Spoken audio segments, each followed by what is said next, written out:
is my 1997 Panasonic KX-TCM422. Until the 2000s, Panasonic phone model numbers for cordless phones started with KX-TC instead of KX-TG. This went on for longer in Europe and some other markets where they were KX-TCD, which I believe meant Telephone Cordless Digital. Here it meant Telephone Cordless, and I guess TG means Telephone Gigarange, but we don't have Gigarange branding anymore after the 5.8 models. This, but in white, was the phone we had from 1997 up until around 2005 or 2006. We then gave me that phone to play with, because I always loved phones and buttons ever since I was little. This was back in the days before my phones were powered. So it was just an old-fashioned play phone like that broken AT&T 706. Hello? Despite that, I still ended up becoming too focused on it, and so someone online suggested that we give it away, and so it went into what we call the bye-bye bag. This is why you don't want to trust every single thing you hear online. I guess we didn't really know better. The internet was, I guess, still somewhat of a nuisance back then. Dial-up was still somewhat popular. But I think we had already switched to cable, and that's what our phone service and internet is powered by now, and has been for the longest time. We regret doing that, and so in 2024, Mom sent me a picture of me being held as a baby, and in the background was that white phone. And then I used image searching and found the exact phone, and that's how I came to find out that it's the KX-TCM422, that's this, or the 424, which is this, but has Q and Z, and instead of this blank space between program and playback, there are two direct dial buttons. I believe it was the 422, but even if it was the 424, it wouldn't have been a huge difference. The big thing that stood out to me was this bass ringer. We had an answering system in what is now my room, but nonetheless, this phone has an answering system. A lot of the voice prompts are broken up into what I call voice clips. Hello, we are not available now. Please leave your name and phone number after the beep. We will return your call. Despite being from the 90s, this phone still has quite a few cool features. One of those, answering system pager call, I already made a video of, which I'll link to in the description, or you can click on the card that'll pop out of the screen now. Like answering systems from this era, press the play button to play only new messages. No new message. And like 2007 and later, all DECT models other than the 5.85 DECT ones like my 9344, it says message instead of messages. Or press and hold to play all messages. Oddly, if you stop message playback, the answering system turns off. And so now if I call it, I set it to 2 rings, but it's not going to answer. And as typical of phones from this era, the handset does not ring if it's on the base. And you can use the answering system while the phone is ringing, which is pretty cool. Also typical of phones from this era, the handset can only charge face down. Uniden didn't have this, but most other brands did. A middle contact for data. So this facilitates with setting the digital security code, which happens when placing the handset on the base, and picking the handset up immediately switches over or answers the call. I'm now going to call my Windows laptop on intercom by doing star 80 and then its extension. And then, unlike many phones, especially Unidens, which didn't have that data contact, the call ends immediately when placing the handset on the base. Although, I briefly played with my great aunt's Radio Shack ET-1107D, and that one, despite not having that contact, did hang up before terminating the connection, or rather, the handset and base terminated at the same time. So hanging it up will sound like this normally, just like on any other cordless phone.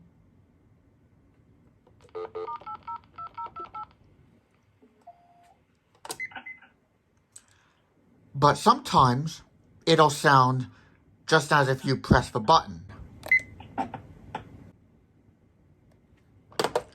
This is an analog 46 to 49 MHz cordless phone. It has 25 channels and a telescopic antenna. You have to be very careful with this phone. And it's this phone why I had to pack out my phones in shipping bags for our 2024 kitchen and bathroom remodels when we went to that temporary condo in a nearby city. Because this antenna could break. And this handset has the long antenna for transmission purposes, not the short antennas for show. It's like if we take the 5583 handset, short antennas like this were typically just for show, while long antennas like this were for transmission. This is my first phone to not have caller ID or handset speakerphone. The ringer plays out of what's called a piezo ringer. Programming is a pretty tedious process unless you have the manual or a note handy. The base has some common instructions on it. For example, program, screen playback, 0, and then the time, and then program to set the date and time. So let's see here, what is the time? Oh, let's not do that as an example. Let's set the number of rings. This phone you can set to just one ring if you want to. So press program, then you can enter a number, like this echo test number, then auto, and then the desired digit. If you hear 2 beeps, it's already stored. If you hear 1 beep, it's not stored.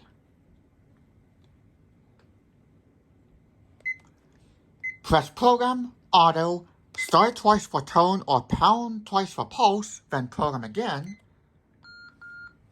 And then once again, 1 beep if it's changed, 2 beeps if it's the same, and this time it comes out of a base because we were changing a base setting. To change answering system settings, press program, then playback. The handset links to the base and P displays on the base. If this had a full display, it would include instructions. For example, 1 equals remote code. Let's set to 1, 2 for this demonstration. Then 2 for ring count, and you can see for these settings it shows on the display what you're pressing. If the handset had a display, and there was a version of this that had a display called the KX-TCM422, it would say answering system setting C base unit. And this is pretty common through the 2.4 era. And then press program or playback to save. Press 3 for calling party control or CPC.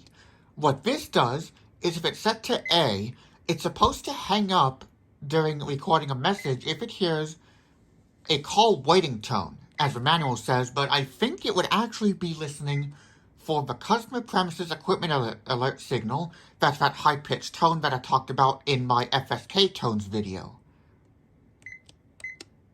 B will prevent it from doing that. So if you have call waiting, it's recommended that you set it to B. If you press any invalid digit, you hear 6 beeps from the base. Press 4 to turn greeting screening on and off.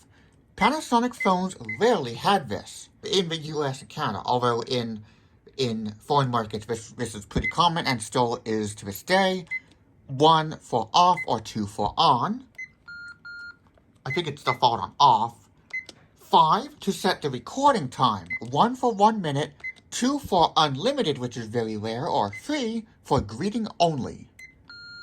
And it says GO. This would later go away in the 2.4 era. I think 900 eras when that changed, I forget. Then it came back in 5.8 and later, but it now says capital G, no, it's lowercase GO now. So program playback, let's set this to unlimited. And then that's it. There are a few other settings if this were a 2-liner. If this were a 2-liner, you would have a few more options, like you could press program intercom, and I think that's how you would change the line mode. I don't really understand what that's for. Pound for pager call, and I demonstrated that in the pager call video.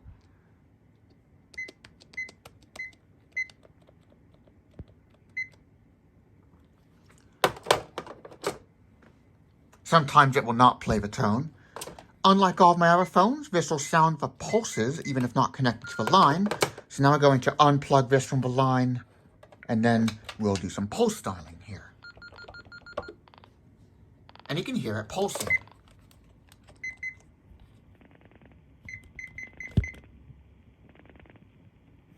And you can dial on the bass while using the handset, just like on most hotel phones.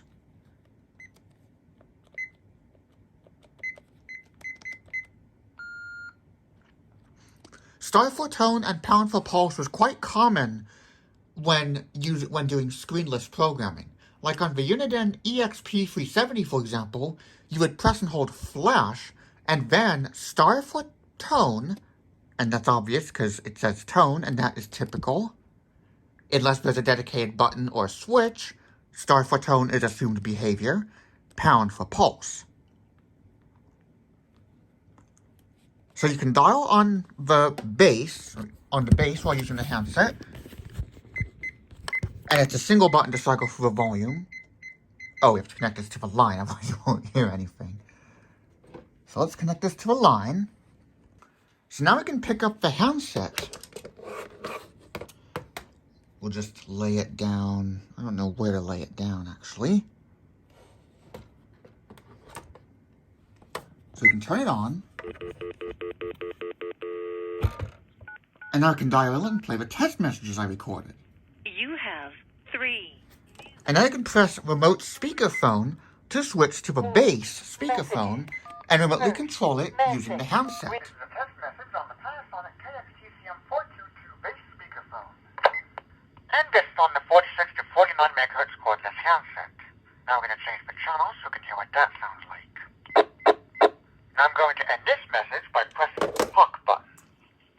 And you can hang up into the bass to keep it on the bass. The current message. Message 1. Message 2. I'm going to end this message by placing the handset into the bass. Press 4 for the program. I'm going to end this message by quickly tapping the handset to the charge contacts to abruptly terminate the connection. Press 4. So those are what the different sounds are like. If the antenna is covered or there's no signal, the handset will actually know this. If you're holding down a button, the DTMF tone plays continuously for as long as you hold it. But if the handset loses connection, it somehow knows this, and the tone will stop, and then if it comes back in range, you'll hear a constant burst of that analog signal sound. So now I'm going to ring this up with the handset off the bass. And there's a delay that was on the one ring option. You can press stop to stop. Now let's listen to my test message. This is a testing message. The quick brown fox jumps over the lazy dog. 1, 2, 3, 4, 5, 6, 7, 8, 9, 10. Check with Tyler's phone testing code line is powered by free PBX. Like other phones from this era, if you press intercom, Panasonic ones anyways, the bass beeps a few times and then answers. The unit you're intercomming is louder, than the unit you're using. So if you page from the base to the handset, the base beeps quietly and the handset beeps loudly, and then you can press intercom to answer. But if you intercom from the handset to the base is louder than the handset. This is an intercom test. 1, 2, 3, goose, goose, goose. And then you can hear it make a burst of noise when you hang up. So now let's access this answering system remotely. And there are beeps before it does any voice prompt, which is kind of strange.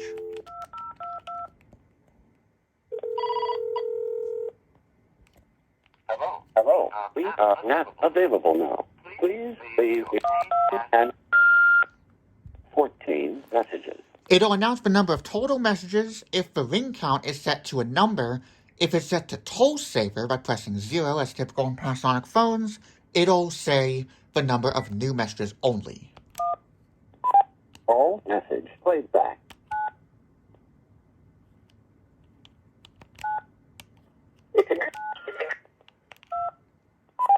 Skip.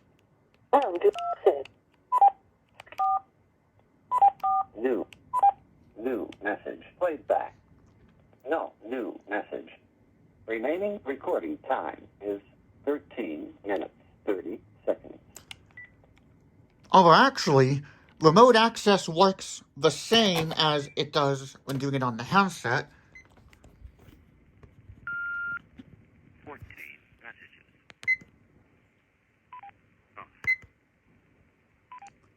Press 3 for pager call on-off, 4 for new messages, 5 for all messages as typical, 7 during remote access on a call for the greeting, 9 to stop, 8 for answer on, or 0 for answer off. Those are all your typical stuff.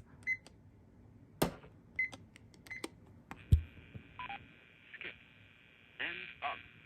can hear some interference there. 60 Hz buzz from this being an analog phone. To turn the ringer off, you press and hold ringer until 2 beeps sound.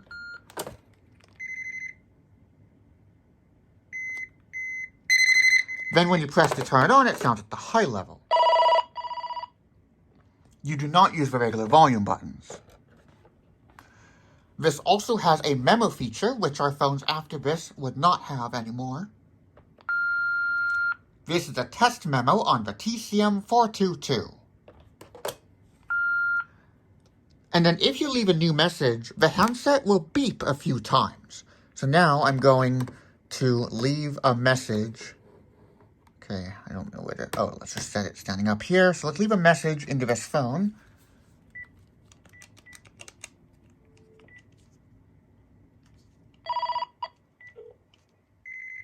Hello, we are not available. Hello. Hello, hello. And this is playing the raw analog audio instead of the digitized audio. And then you can... I'm going to put this on hold. And then you can pick this up on the handset and hear it through that.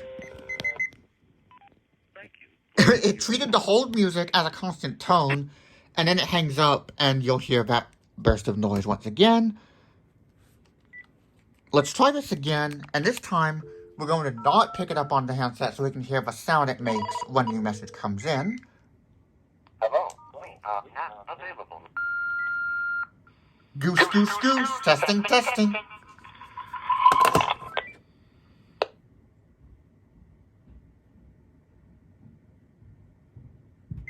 And then it beeps, it goes beep, beep, beep, beep, beep, beep, beep, beep, beep, beep, beep, beep, beep, beep, beep, beep. And that lets you know you have a new message. But that's it. It does not keep doing it. And then there's no audible alert anywhere. Just like my KX-TCM422 and most other Panasonics from this era, the use and charge light are 1. Each time you place the handset on the base and handset select one of 65,000 security codes.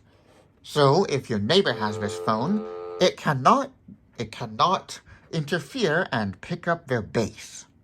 Also, as typical of many single handset phones from this era, the handset locator button does not work over handsets on the base. Press erase again to erase all messages. The erase and record prompts are flipped. To record greeting. Hello,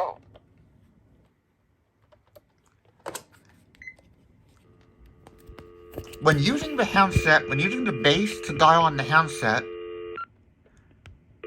the beep sound from the handset. This is a testing message. The quick brown fox jumps over the lazy dog. 1, 2. If you press hold, you'll hear a burst of noise. And then, unlike most phones, if you pick it up while on hold, it does pick back up. Actually, my KX-TCM422 does this too.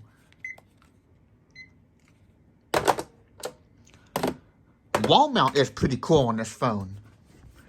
This phone is basically like a corded phone, but cordless. And that's already the case with the being able to dial on the base while using the handset. They call it simultaneous keypad dialing. You push this clip down, and that'll hold the handset in place so that when it's on the wall, it will not fall out. Later, when we got reversible handset models, the hook moved to the top, so you would have to unhook it to take the handset out, I believe, and then hook it every time you want to put it on the base. I guess people felt that was very cumbersome, so now with reversible handset models, there is no more hook that you have to adjust. There would just be a notch on the battery cover if it goes in with the keypad facing up, or if the keypad's facing down, it would just stay in place because they all had click contacts, where the plastic piece around it held the handset in place. Then, for the wall mount bracket, I just unplugged it so we can show this easier.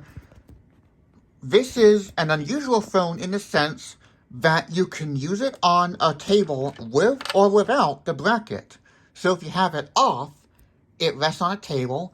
If you have it in this position, it sits on a table, but at an angle. So now I've routed the cords through for wall mount. It's supposed to go in through this slot in the bracket and then out this slot. And for wall mount, the bracket would be placed on these bottom slots. So actually in through the big hole, out through the small hole. Now this is ready to go back on the wall. So let's do that.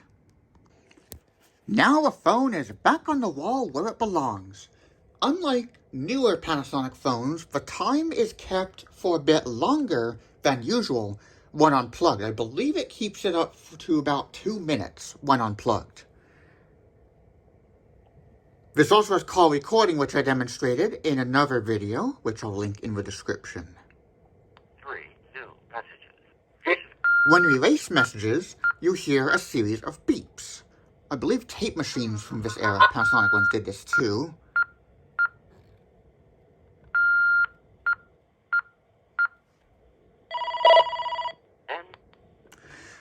If you're erasing messages from the handset,